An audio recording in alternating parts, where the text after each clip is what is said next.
Dag sê, in hierdie reeks van ons oorbring die hemel aarde toe, is ek by die gawe van gebrokenheid. So as jy in Matteus 5 gaan kyk, dan is ek by Matteus 5 vers 4.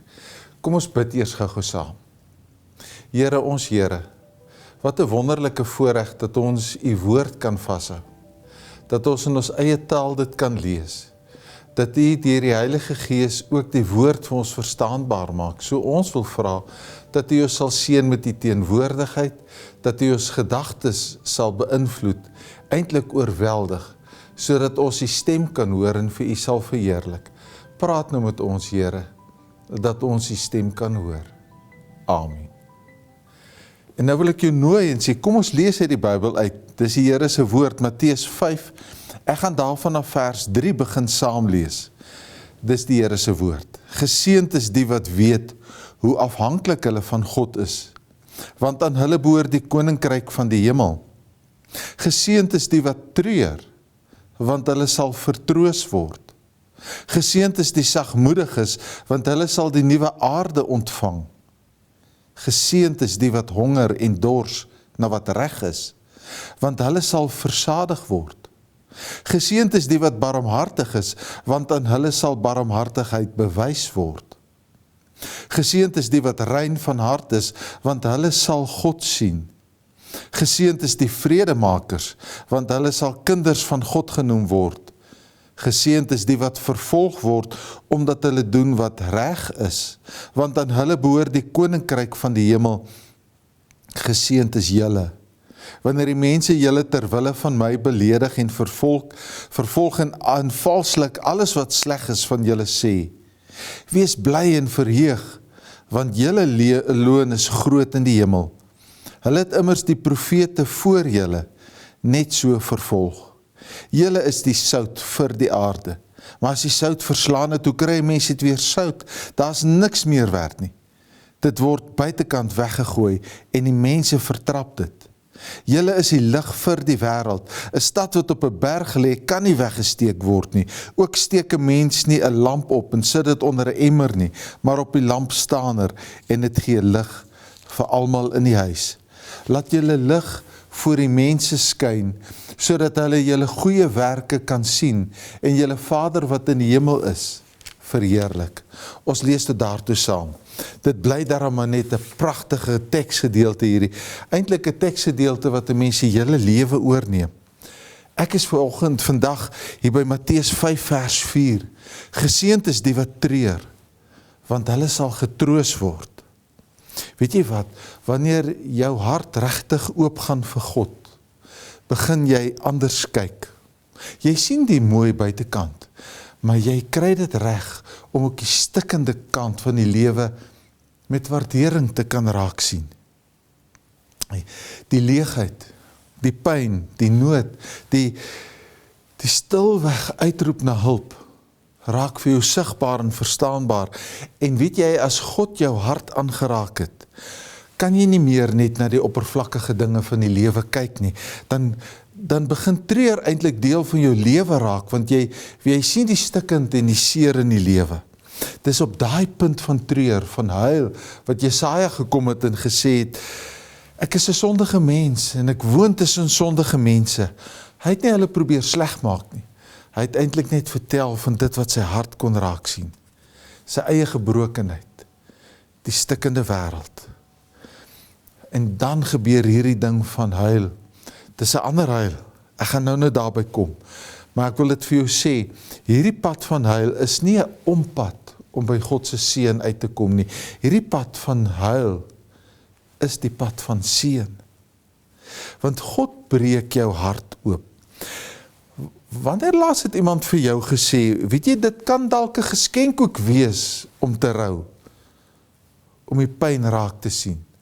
Dan wil mense sê, ag nee man, in ons kultuur is ons so gebou, ek wil van pyn ontsnap, ek wil positief dink. Jy weet, daai ou gediggie, die kelkie sonder voet, glimlag op die gesig, maar het huil in my gemoed. Ons is so, ek wil positief wees, ek wil glimlag, ek wil besig bly dat ek nie dink aan die swaar en die seer nie, ek wil nie lank huil nie. Ons as Christene sal by mekaar kom en 'n drukkie gee en sê, hou moed, God is goed. En dan kom God na ons toe en hy sit jou op 'n bank neer en hy sê vir jou, geseënd is jy wat treur, wat nie alles reg kry nie, wat nie altyd sterk lyk nie, wat kan huil. Die woord wat Jesus hier gebruik vir rou of vir treur, is die woord met die meeste intensie wat ons kan bepaal. Dis die woord wat sê, jy het jou geliefde verloor. Die lewe is besig om die asem uit jou longe uit te druk. Ek is werklik gebreek. En God noem dit geseënd. Geseënd is hulle wat die gebrokenheid as 'n werklikheid sien. Dr. Connie Burger doen nogal baie daarmee dat hy sê, ons probeer wegvlug van lyding af. Ons maak 'n geraas, ons bly besig, ons soek afleiding, ons is selfs bang vir stilte, want nou kom die pyn weer terug en die lyding is weer by my. En die werklikheid is stikkend. Ons het hierdie grenslose nood in ons werklikheid. Mense is eensaam. Mense het depressie. Mense het verlies. Mense het vrees en skuld. Families breek uit mekaar uit. Nasies veg in oorlog teen mekaar. Ons leef en sterf baie keer sonder hoop. Met hierdie bang hart. Ek is so bang iemand gee nie om my. Ek is so bang ek eindig alleen. Ek is so bang ek gaan nie genoeg wees nie. En die hemel breek deur in die aarde, sê Jesus, wanneer ons nie meer perfekte mense is nie, wanneer ons in stikkende plekke staan as stikkende mense, en sy troos verskyn. Jy weet, daar is 3 soorte rou. Jesus het juis hierdie teksgedeelte geseënd is hulle wat treur, so wyd gestel, want daar is 3 forme wat ons kan raak sien. As ek kan rou oor my eie sondigheid, dan hou ek op om voor te gee. Dan is ek my eie sondige mens. En dan staan ek met my gebroke hart voor God wat hartseer is oor sonde. En God kan genesing in my eie hart bring. 2 Korintiërs 7, en jy moet dit gaan lees, dit is so mooi, vertel hy dat die goddelike droefheid bring juis bekering in ons hart. Richard Rowe het gesê, God het nie so baie te maak met ons skadukant, ons het almal 'n donker kant. Maar hy spreek ons egos aan. En dis wat 2 Korintiërs 7 doen. As ek my ego laat broos word en nietig word voor God, dan gee sy gees my 'n nuwe mens wees. Dan is die nietiging wat in my lewe plaasvind, eintlik 'n opbou van Christendom. Saam met die rou oor my eie sonde is daar ook die rou oor ander se pyn.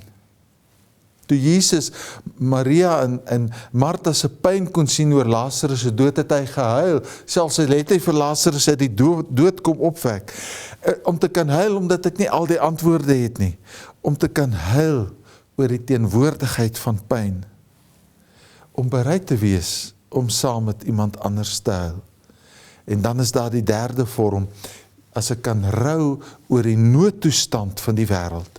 As jy na Jesaja 61 gaan kyk, en Jesus haal juist van Jesaja 61 aan, as ek kan wakker lê in die nag oor verlore gaande mense op hierdie aardbol, as ek kan wakker lê en regop sit oor onreg wat in my wêreld gebeur, as ek swaar dra oor die toestand van families en gesinne en huwelike, dan sê Jesus, julle is geseënd.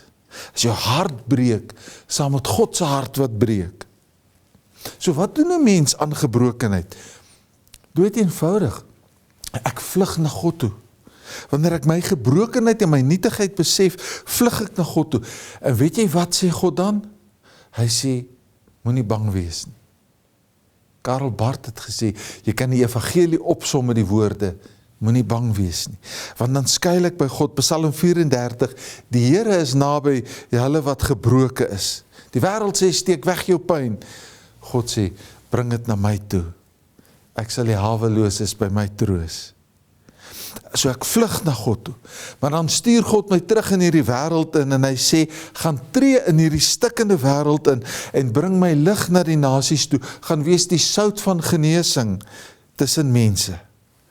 Nie met die mag van hardheid nie, maar met sagmoedigheid, met liefde, met God se teenwoordigheid.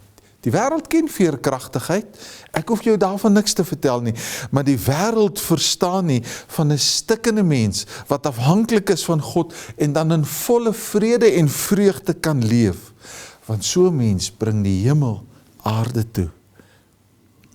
Waarom is gebrokenheid dan 'n geskenk? Ons kan so maklik vra, regtig 'n geskenk? Ja, weet jy wat? Dit laat pretensie sterf. Dit breek die masker van ons gesigte af. Ons hou op voor te gee, om net altyd nuwe make-up aan te sit. En ons ontmoet God in eerlikheid. En omdat ons God in eerlikheid ontmoet, kom God na ons toe.